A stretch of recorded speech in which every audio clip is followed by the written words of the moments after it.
રક્ષાબંધન નિમિત્તે સીમા ઉપર રક્ષા કરતા જવાનો માટે 50,000 રાખડી મોકલવામાં આવશે।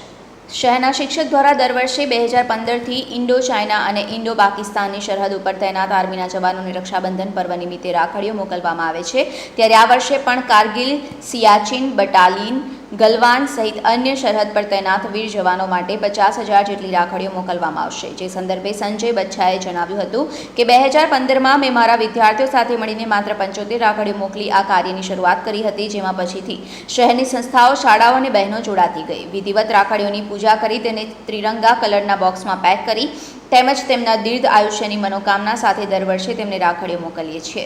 રાખડી બનાવવામાં ડભોઈ દશાલાડ સમાજ ટ્રસ્ટની બહેનો, સ્ટેલા મેરી સ્કૂલના વિદ્યાર્થીઓ, દીપ્તિ અડાલજા, શિરકાઈ દેવી સેવા મંડળ, ફાયર સેફ્ટી કોલેજ અને મહારાણી ચિમનાબાઈ સ્ત્રી ઉદ્યોગની બહેનોએ બનાવેલ રાખડીઓ મોકલવામાં આવી છે। क्लास में ये प्रवृत्ति शुरू की थी, तब स्वतंत्रता दिन और रक्षाबंधन बिल्कुल आसपास था।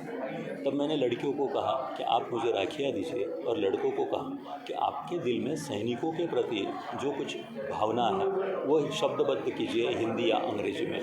बच्चों ने मुझ पर विश्वास किया और मुझे 75 राखियाँ मिली, लगभग उतने ही लेटर्स मुझे मिले। फिर मैंने वो बॉर्डर पर भेज दिए।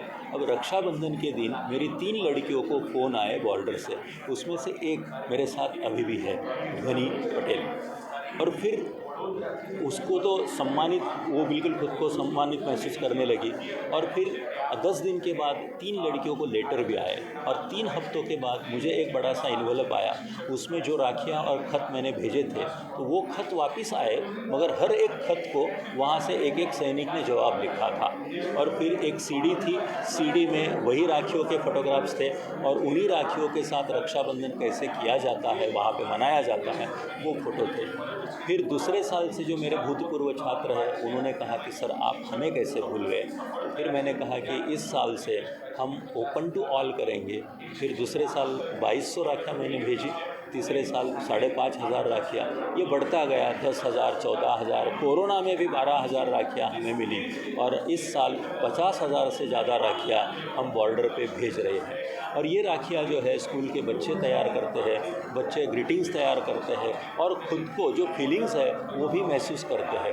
अब एक बच्चे ने तो राखियों के साथ पैकेट में बैंडेड भी भेजा और वहाँ पे लिखा कि सैनिक भाई अगर आपको कुछ इंजरी हो जाए तो ये बैंडेड लगा लेना। यानी कि छोटे छोटे बच्चों में भी इतनी इज्जत है, ये देखकर बहुत ही अच्छा लगता है। और बड़ौदा की एक सीनियर सिटीज़न है दीप्ति अडालजा, उन्होंने पिछले साल भी और इस साल भी 1,111 राखियाँ हाथों से बनाई है।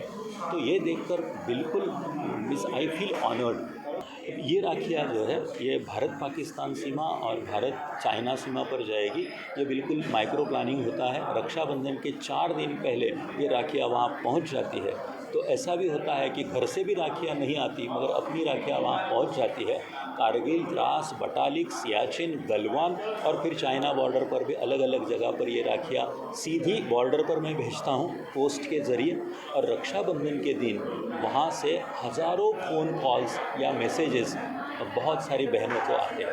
सर ये राखी इस साल की अगर बात करूं तो करीब 14 राज्यों से ये राखियाँ आई है और 14 देशों से राखियाँ आई है। इस साल एक राज्य बढ़ा, एक देश भी बढ़ा है। इस साल हमें ऑस्ट्रिया से भी राखियाँ आई है, यानी कि अमेरिका से भी राखियाँ आती है, रशिया, फिर जर्मनी, जापान और एक छोटा सा बेट है फिजी नाम का, वहाँ से भी हमें राखियाँ आती है। इतना ही नहीं, जहाँ हम राखियाँ भेजते हैं लद्दाख रीजन में, वहाँ से भी बहनें हमें राखियाँ भेजती है। ये बिल्कुल ताज्जुब की बात है। सर क्या नाम आपका?